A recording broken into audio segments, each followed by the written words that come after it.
दुष्ट का बड़ा विचित्र स्वभाव होता है। जंगली गाय सीधी गाय को जैसे मार डालती है, ऐसे दुष्ट पुरुषों का संग, जो साधु स्वभाव के जन होते हैं, उनकी हानि कर देता है। ऐसे दुष्ट पुरुषों का कभी संग न करे। खलन हृदय अति ताप विसेखी, जरहि सदा पर संपत्ति देखी। ये दुष्ट लोगों का एक स्वभाव होता है, वो दूसरे को सुखी देखकर, संपत्तिवान देखकर इनके हृदय में बड़ी जलन पैदा होती। दुष्ट का स्वभाव होता है कि हम भले भूखे रह जाएं लेकिन इनको नहीं खाने देंगे। वो बड़ा दुष्ट इसीलिए, उसकी भी महिमा है अपनी, दुष्ट की दुष्टता की महिमा है, साधु की साधुता की महिमा है। तो जरहि सदा पर संपत्ति देखी, जहां को निंदा सुनई पराई, हर सई मनो परी निधि पाई। ये दुष्ट लोगों को अगर दूसरे की निंदा तो बहुत, ऐसे जैसे महाराज प्रथु ने कहा भगवान की चर्चा सुनने के लिए 10,000 कान हो, तो ये दुष्ट लोग मानो 10,000 कान हो तो निंदा ऐसे बड़े प्यार से सुन रहे। अच्छा, ऐसा लगता है जैसे उनका राज तिलक होने जा रहा है। दूसरे की निंदा सुनने के लिए इतने उत्साहित रहते दुष्ट लोग। काम क्रोध मद लोभ परायण, ये कामी, ये क्रोधी, ये अहंकारी, ये लोभ परायण होते हैं दुष्ट लोग। निर्दय कपटी कुटिल मनायन, इनके हृदय में दया नहीं होती है, बड़े कुटिल स्वभाव के, बड़े कपटी होते हैं। और मलायन, ये पाप का घर होते हैं। बयरु अकारण सबका हुसो, कोई किसी से उनसे मतलब न रखे तो भी वो उससे झगड़ा करेंगे, अपनी तरफ से बैर करेंगे। ये लक्षण है दुष्टों के। और जो कर हित अनहित ताहू सो, जो उनका हित करे उसका भी वो अनहित कर देंगे, उसका भी वो बिगाड़ देंगे पक्का। ऐसे दुष्टों से दूर रहे। झूठे ही लेना झूठे ही देना, झूठे ही भोजन झूठ चबेना, ये झूठ बोलते हैं। इनका लेना देना, भोजन खाना पीना सब झूठ से ही चलता है। बोलई मधुर वचन जिमि मोरा, खाई महा आई हृदय कठोरा। ये बोलते ऐसे मीठी बात है कि फंस जाए अच्छे अच्छे, बहुत मृदु भाषण। कैसे, जैसे मोर बहुत मीठा बोलता है लेकिन आहार सांप का करता है। बोले ऐसे इनका वचन तो बड़ा मीठा होता है, फंसाने वाला, पर हृदय बहुत विषैला और कठोर होता है। परद्रोही परदार रत, परधन पर अपवाद, ते नर पावर पाप में देह धरे मनुजात। इनका स्वभाव होता है द्रोह करना है। परद्रोही, ये दूसरों से द्रोह करेंगे। परदार रत, दूसरे की स्त्रियों का एक काम भाव से सेवन करने की चेष्टा करेंगे। दूसरे का धन अपहरण करना, दूसरे के प्रति निंदा करना, ये मनुष्य शरीर में पापमय देह धरे हुए साक्षात ये असुर हैं, राक्षस हैं। लोभई ओढ़न लोभई दासन, शिष्णो दर पर जमपुर त्रासन, ये यमराज से भी नहीं डरते। इनका स्वभाव है लोभई ओढ़ना, लोभई बिछाना, शिष्ण और उदर, रसेंद्री को तृप्त करना, जनेंद्री से भोग करना, पाप करना और पाप से न डरना। ऐसे दुष्ट होते हैं। में आदमी नहीं, जूड़ी में ऐसे इनको बुरा लगता है कि इसका अच्छा क्यों हो रहा है, इसकी यशकीर्ति क्यों हो रही, कैसे यशकीर्ति नष्ट हो, कैसे इसका सुख नष्ट हो। और जब काहू की देखें विपत्ति, तो सुखी भय मानो जग नृपति। जब कोई संकट में पड़ा हो, बड़ा दुख भोग रहा हो, तो ये ऐसे सुखी होते मानो इनको राजपद मिल गया हो। स्वार्थ रत परिवार विरोधी, लंपट काम लोभ अति क्रोधी। ये इतने स्वार्थी हैं कि अपने माता पिता को भी पीट सकते हैं, अपने परिवार का भी विरोध कर सकते हैं। ये लंपट कामी लोभी महान क्रोधी दुष्ट जन होते हैं। मातु पिता गुरु विप्र न मानहि, आप गए अरुघा लहि आनहि। ना माता पिता की सेवा, ना गुरु की आज्ञा, ना ब्रह्म ऋषियों का सम्मान। ये ऐसे नीच होते हैं कि इनका अगर संग कर ले तो वो भी नष्ट हो जाए। करहि मोह बस द्रोह परावा, संत संग हरि कथा न भावा। ये अज्ञान के कारण सदैव दूसरों को कष्ट देते रहते हैं, द्रोह करते रहते हैं। इन्हें संत संग अच्छा नहीं लगता, भगवान की कथाएं कभी बैठकर नहीं सुनेंगे। अवगुण सिंधु मंदमति कामी, वेद विदूषक परधन स्वामी। ये अवगुण के समुद्र है, कहां तक वर्णन करें। जैसे समुद्र था, ऐसे ये दुष्ट लोगों के अवगुण अथाह हैं। और ये मंद बुद्धि कामी वेदों की निंदा करते हैं, शास्त्रों की निंदा करते हैं, संतों की निंदा करते हैं। दूसरे का धन कैसे अपहरण हो, हर समय इनके यही दिमाग में चलता रहता है। विप्रद्रोह परद्रोह विशेखा, दंभ कपट जी धरे सुबेसा। बड़ा शांत स्वच्छ एकदम वेश धारण किए होंगे, हृदय बड़ा इनका मलिन होगा। ये संतों का, ब्रह्म ऋषियों का अपमान करना, दंभ कपट हृदय में धरकर दूसरों को लूट लेना, ऐसा मुंह बना करे कि मानो इनसे भोला कोई है नहीं। बोले ये ऐसे बोलते हैं मधुर, ऐसा व्यवहार कि ऐसा लगेगा कि पक्के दगाबाज। बोले अवगुण सिंधु मंदमति कामी, वेद विदूषक परधन स्वामी। दूसरे के धन का पर विप्रदोह परदोह विशेखा, दंभ कपट जी धरे सुवेशा। ऐसे अधम मनुज खल, सतयुग त्रेता नाही, द्वापर कछुक ब्रंद। वो हुई हैं कल युग माही। बोले ऐसे सतयुग और त्रेता में नहीं थे, द्वापर में ऐसे छुटपुट, कलयुग में प्रायः ऐसे ही मिलेंगे। कोई छुटपुट हो धर्म से चलने वाला तो बात अलग है, नहीं प्रायः जहां 10 बजे रात्रि के तो बड़ा भारी पीपल का वृक्ष था, उसमें जाके चढ़ के बहुत प्रवीण था। अब मदिरा का पान किए उसका लड़का आया तो सोचा कौन खुलवावे ऑफिस, बाहर देखा तो बोले पता नहीं आज पापा ने बाहर क्यों सैया लगाई, बस लेट गया और ऊपर चादर ढक करके सो गया।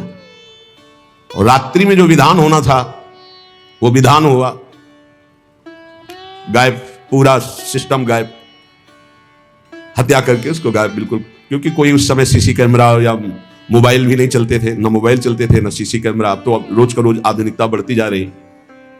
सुबह हुआ, पेड़ से उतरा और जो वहां के थे ऑफिस उनको साथ लिया कि आप हमारे साथ रहिए। और गए, बोला सर पैसे, होश उड़ गए, तू कहां था? बोले सर पीपल के ऊपर था। बोले वो आपका कोई आदमी होगा, वो आके सो गया था और पूरा दृश्य हमने देखा है। हक से हुआ कि वो तो मेरा ही लड़का था। सर पैसे, अपना पुत्र खोया, अपना पद खोया, जीवन भर के लिए कारावास हुआ, केवल पर धन स्वामी, दूसरे के धन का अपहरण करने की वृत्ति। बोले ऐसे सतयुग त्रेता में नहीं होते थे, द्वापर में कबूतर शरण आ गया तो उसके लिए अपने पूरे शरीर का मांस दे दिया, और यहां शरण में आए हुए कि हत्या करके धन अपहरण की बात। बोले कलयुग में ऐसे बहुत होंगे, बहुत सावधानी की। तो ऐसा ही था वो नवाब दुष्ट स्वभाव का। अब उसके यहां भेजा रसिक मुरारी जी को कि आप जाओ दुष्ट के पास। रसिक मुरारी जी जे भी चले तो उनके जो शिष्य जन थे उनको बड़ा भय हुआ। रसिक मुरारी जी के शिष्य जो थे वो नवाब की ही सेवा में कुछ पदरत थे, मुनीम जिसे कहते हैं, मुंशी मुनीम आदि पदों पे। उन्होंने देखा कि गुरुजी जा रहे हैं तो भारी अपमान कर देगा गुरुजी का, हो सकता है जान पर भी बात आ जाए, मरवा डाले। अधिक प्रीति मन भाव संदेहा, जब अधिक प्रेम होता है तो फिर महिमा भूल जाई जाती है, लगता है इनकी रक्षा हो। बहुत प्रेम में बहुत एक अद्भुत महिमा होती है कि वो ज्ञान का अपहरण कर देता है। ईश्वरी महिमा का याद नहीं, अगर ईश्वरी महिमा रहेगी तो प्रेम में बाधा पड़ जाएगी। प्रेम में सिर्फ हमारे प्रीतम, हमारे गुरुदेव, इनकी रक्षा होनी चाहिए। रसिक मुरारी जी ने उन लोगों से कहा तुम डरो मत।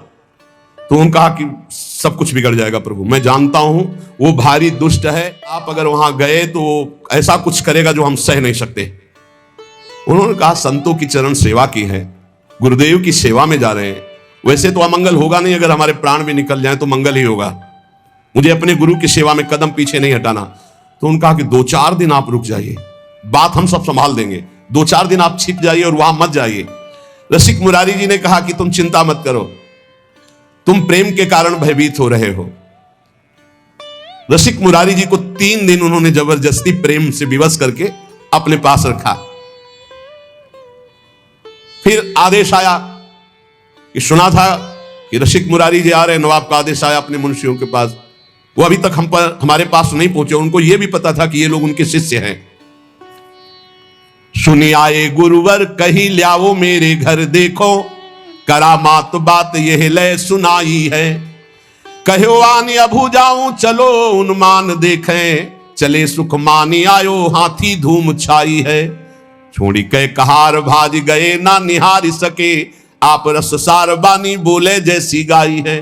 बोलो हरे कृष्ण कृष्ण छाणो गज तम तन, शनि गयो ही ये भाव देह सो नवाई है। जब नवाब ने यह सुना कि 3 दिन तक हमारे भय से इन मुनीमों ने उनकी रक्षा की है रसिक मुरारी की, तो उन्होंने बुलाया उनको और कहा तुम्हारे गुरुवर आए हैं हमसे बात करने के लिए और अभी तक पहुंचे नहीं, यहां तुमने रोक लिया 3 दिन तक, हमारे पास सब गुप्तचर के द्वारा खबर है, जाओ अपने गुरु को लिवा के लाओ, मैं देखता हूं कितना करामाती है वो। नवाब ने जब ये बात कही तो रसिक मुरारी जी ने कहा कि तुम भयभीत मत हो, मैं भी देखता हूं कैसा दुष्ट है। आज तक तो हमने दुष्ट के दर्शन नहीं किए, साधुओं के दर्शन किए हैं, आज दुष्ट के दर्शन करने का हमें गुरुदेव के द्वारा अंकुश कर रहा है। नजदीक गए, ऐसे हाथ फेर दिया, कृष्ण कृष्ण कृष्ण बोलो, कृष्ण कृष्ण बोलो। और देखो तुम भगवान के अंश हो, तमोगुण स्वभाव धारण करके तुम हाथी योनि में हो, तुम्हारा हाथी स्वरूप नहीं, तुम तो भगवद अंश हो, ये क्रोध करना तुम्हें उचित नहीं है। ये तामसिक स्वभाव छोड़ो और कृष्ण बोलो, कृष्ण बोलो, कृष्ण बोलो। घुटने टेक दिए हाथी ने, मस्तक रख दिया रसिक मुरारी जी। और वो अपने महल की छज्जे से देख रहा था राजा बादशाह।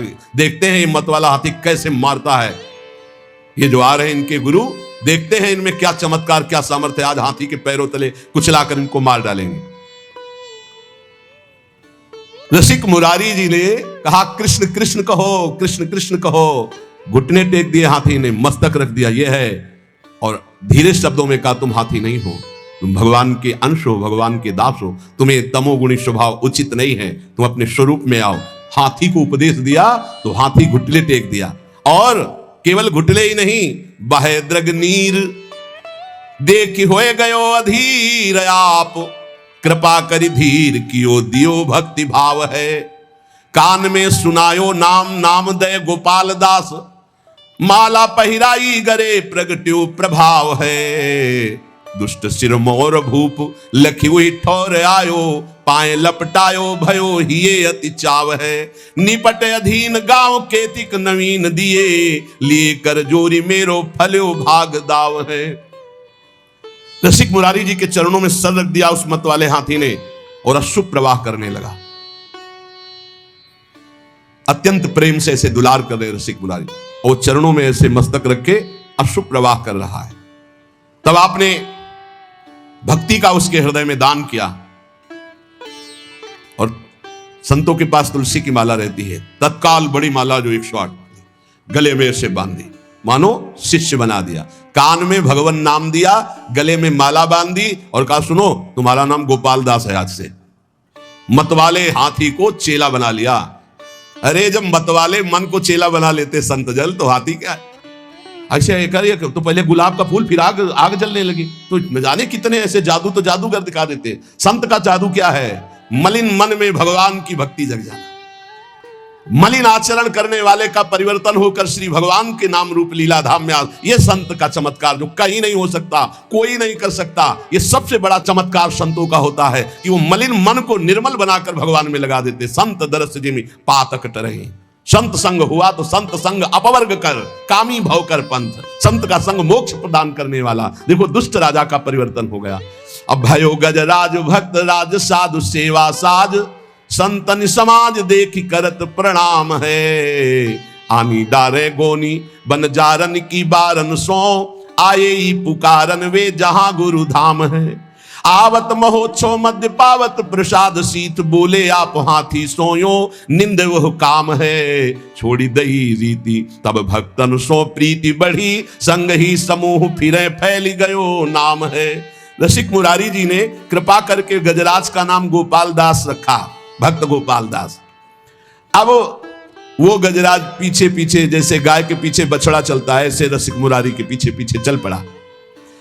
अब तो बड़ा आनंद, संत सेवा होती, प्रसाद जूठन मिलती गजराज गोपाल दास जी को, बड़ा भाव। संत समाज जो ही संतों को देखते थे ही आगे के पैर तोड़कर घुटने के बल होकर प्रणाम करते हैं। वैष्णव है, चेला है रसिक मुरारी जी के, गोपाल दास नाम। जहां किसी संत को देखते बस घुटने टेक देते और माथा रख देते। अब वो बंजारों के यहां बोरे के बोरे चावल दाल आदि लाद कर संतों की जमात में जो लाने होते, तो चलो गोपाल दास सेवा है, संत सेवा। तो बस जितना भी जो कुछ है वो सब लाद करके गोपाल दास के संत सेवा की सामग्री। कैसा जीवन बदल गया। संतों की जूठन पाते हैं और संतों की सेवा में।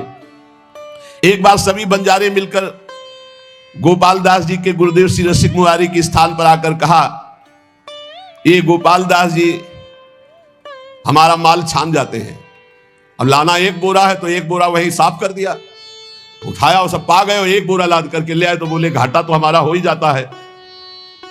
गोपाल दास जी का नियम था कि कभी स्थान में कोई विशेष महोत्सव भोज भंडारा हो, संतों की पंक्ति हो, तो जब सब संत भोजन पाके उठ जाते थे तब आप वहां जाते हो, चाटते थे संतों का शीत प्रसाद। कितना सौभाग्य हो, भाग्य। रसिक मुरारी जी ने कहा कि देखो तुम वैष्णव हो गए हो, सब तुम्हारे आचरण ठीक है, लेकिन एक आचरण गलत है। तुम जो वहां लेने जाते हो उतने लिया करो, तुम ज्यादा दूसरा बोरा का अन्न क्यों खा जाते हो। और एक तो अमनिया है, वैष्णव को अमनिया नहीं खाना चाहिए। तुमको आज से अमनिया नहीं खाना और ऐसे नहीं लेना, जब तक मिले ना प्रसाद तब तक नहीं पाना। गोपाल दास जी ने उसकी समझ में आ गया। श्री रसिक मुरारी जी ने कहा, बेटा जबरदस्ती कुछ भी खाना है पाप है। वैष्णव का ऐसा नहीं संस्कार होता है कि किसी के खेत में गए हो, किसी की दुकान से सामान, ऐसा नहीं।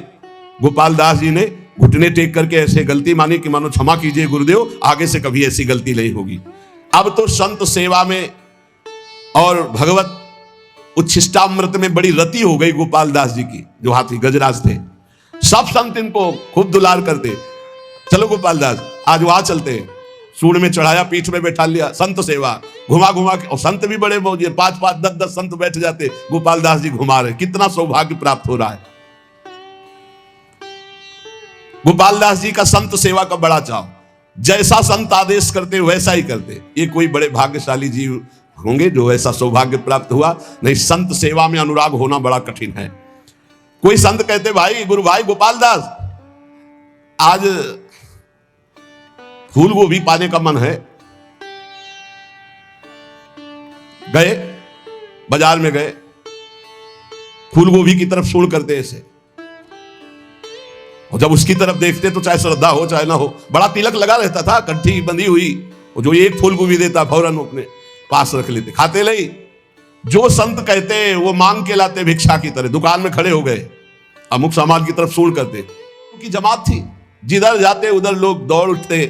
पहला चमत्कार है कि हाथी चेला है रसिक मुरारी जी का, संत सेवा में रहता है।